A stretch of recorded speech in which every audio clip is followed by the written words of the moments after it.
Okay, so here's the Ultimate Prep System dashboard after a fair amount of use. This is a sample system, but it's based on a snapshot of my preps. And I'm going to walk you through each widget so you understand its intent and the types of decisions that they inform. Obviously, these widgets will be arranged differently on a mobile device, but they'll be styled the same way, so they'll be easy to recognize. First, here in the upper left, we have a widget that shows you the total amount of food you have stored in terms of days, weeks, and months. This is helpful to compare to your preparedness goal. You do have a goal, right? And the next widget down shows you your progress toward that goal. I'll show you how to set up your preparedness goal in a video in just a couple of videos.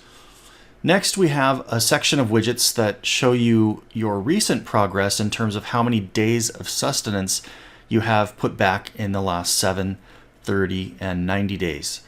This is based on your caloric needs, which are set in the calorie requirements sheet that I'll be covering in an upcoming video as well.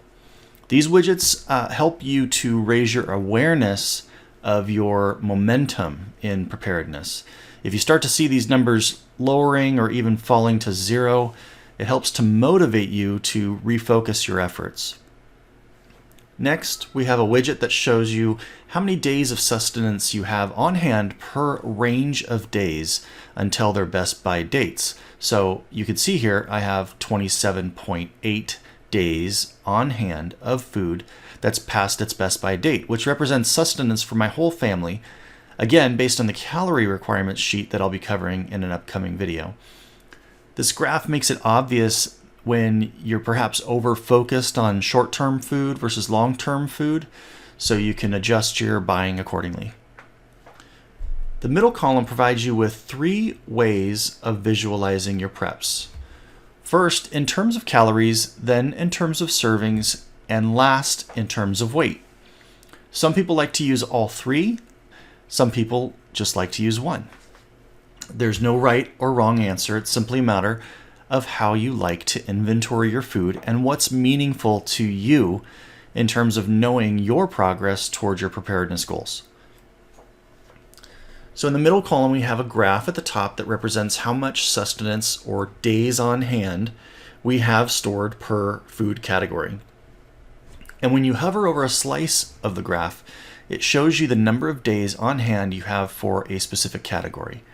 I really like to see this somewhat even distribution of calories in my food storage, because I wouldn't want too many calories coming from any specific category. This helps to encourage you to focus on varying your food preps so you can avoid food fatigue. Next, we have a graph that shows the days of food stored in terms of servings. This graph has nothing to do with calories. It's all about how long that food will be available to you if you eat according to your plan in a disaster or SHTF scenario.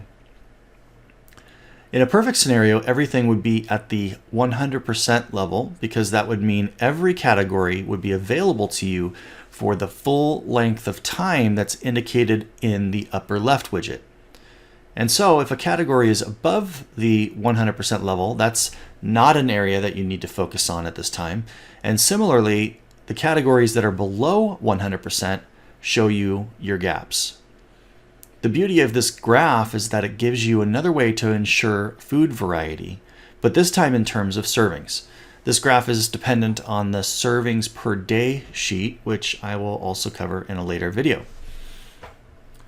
The third way of envisioning your food is shown in the next graph. This graph shows you your progress on food preps in terms of weight.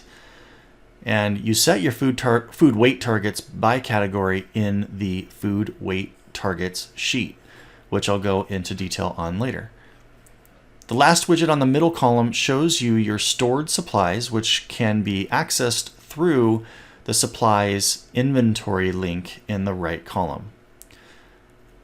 So in that right column, we have all of the navigation in the Ultimate Prep system. At the top, we have links to the system preferences.